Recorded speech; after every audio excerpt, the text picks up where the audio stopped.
bienvenue sur Uno Celtica, je suis Fanny, navigatrice entre les mondes et aujourd'hui j'aimerais te partager mon expérience avec la rune d'Agaz. Mais d'abord, quelques mots sur la symbolique de cette rune. On peut remarquer qu'elle ressemble à un sablier couché, et pour cause. Elle symbolise le temps infini qui danse entre le jour et la nuit. Elle représente ce moment suspendu, où la nuit touche au jour, où l'ombre et la lumière ne s'opposent plus, mais se rencontrent. C'est un entre-deux, un passage. Elle vient nous parler d'équilibre. Non pas d'un équilibre figé ou parfait, mais d'un équilibre vivant, mouvant, comme le souffle, comme les battements du cœur. La vie oscille, elle monte, elle descend, elle danse, et Dagaz nous invite à danser avec elle. En fait, elle nous enseigne que la véritable harmonie ne naît pas dans la fuite du chaos, mais dans l'acceptation des dualités. L'ombre et la lumière, la douceur et la contrainte. Et elle nous invite à vivre pleinement ce qui est, plutôt que de chercher à résister. C'est dans cette énergie que Dagaz est venue à moi, juste après mon expérience avec la rune Sowilo. Avant ma connexion avec Dagaz, j'imaginais l'équilibre plutôt comme quelque chose, disons, de calme, d'agréable. Comme beaucoup, je rangeais d'un côté l'agréable et les contraintes de l'autre. Comme si ils ne pouvaient jamais coexister. Quand elle est arrivée dans ma vie, elle a mis en lumière une vérité que je gardais à distance. Et c'est toujours difficile à admettre, mais je fuyais une part de mes responsabilités. Et tout particulièrement dans mon rôle de mère. Mon fils, avec son intensité, son énergie débordante, son hypersensibilité, avait été pendant longtemps, et encore parfois, une source d'épuisement. HPI, TDAH, hyperactif, comme beaucoup d'enfants aujourd'hui, il me sollicitait à chaque instant. Et au lieu de m'ancrer pleinement dans ma posture de mère, j'ai parfois laissé d'autres parler, juger ou décider à ma place. Autour de moi, la voix des autres semblait plus affirmée, plus légitime, plus assurée. Alors j'ai reculé, j'ai laissé faire, par manque de confiance sûrement, par épuisement aussi peut-être, parce que je me sentais dépassée, en croyant que peut-être les autres savaient mieux. Dagaz m'a révélé cela avec une infinie douceur.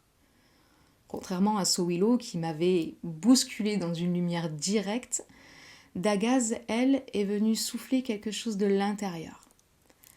Elle n'a pas forcé le changement, elle l'a juste rendu possible. C'est un petit peu comme si elle avait naturellement, sans aucune action de ma part, allégé mon espace intérieur. Ce qui me paraissait lourd, pesant, accablant, s'est soudain allégé. Progressivement, au fil des semaines, j'ai commencé à regarder mes responsabilités autrement. Un petit peu comme un jeu, comme un défi, comme une joie à retrouver. Je me suis vue embrasser la contrainte. Dagaz n'a pas crié, elle a soufflé. Et dans ce souffle, j'ai compris que reprendre ma place pouvait être à la fois doux et puissant. Et comme souvent avec les runes, ce qui se transforme à l'intérieur trouve un écho dans le monde extérieur. Et durant cette période, je rendais visite à une amie en Ardèche, et sans rien savoir de ce que je vivais avec la rune d'Agaz, elle m'a amenée sur un site mégalithique, un lieu magnifique et magique. Là, au milieu des 24 pierres dressées, un menhir m'a appelée. Je me suis approchée et devinez ce que j'ai découvert gravé dans la roche. Je vous laisse découvrir par vous-même sur la photo. Oui, vous l'avez bien reconnu, c'est Dagaz.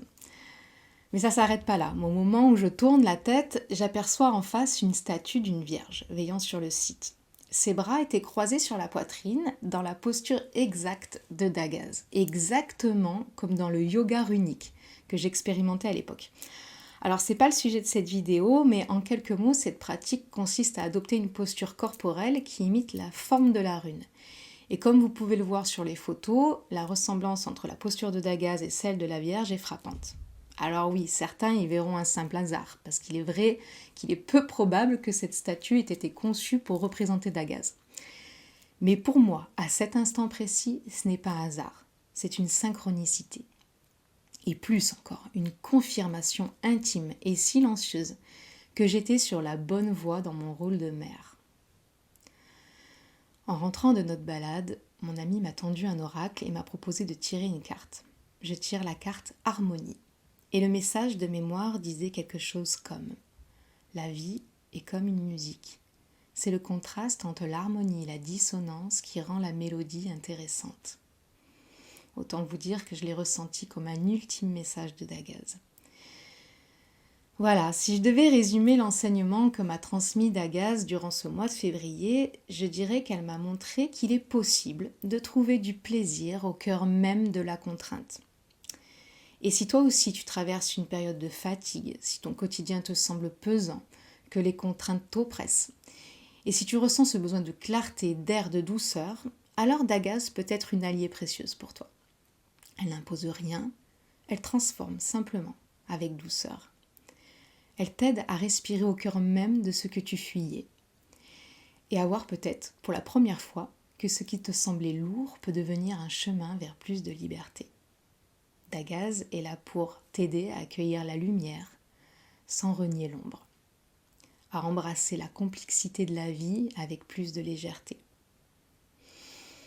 Si tu as aimé mon histoire, tu peux me soutenir en likant cette vidéo et t'abonner si tu souhaites découvrir mes prochaines expériences avec les runes. Et si tu souhaites vivre ces expériences comme moi je les vis, alors tu trouveras le lien pour t'inscrire au cercle de Rhino sur la vidéo. À bientôt!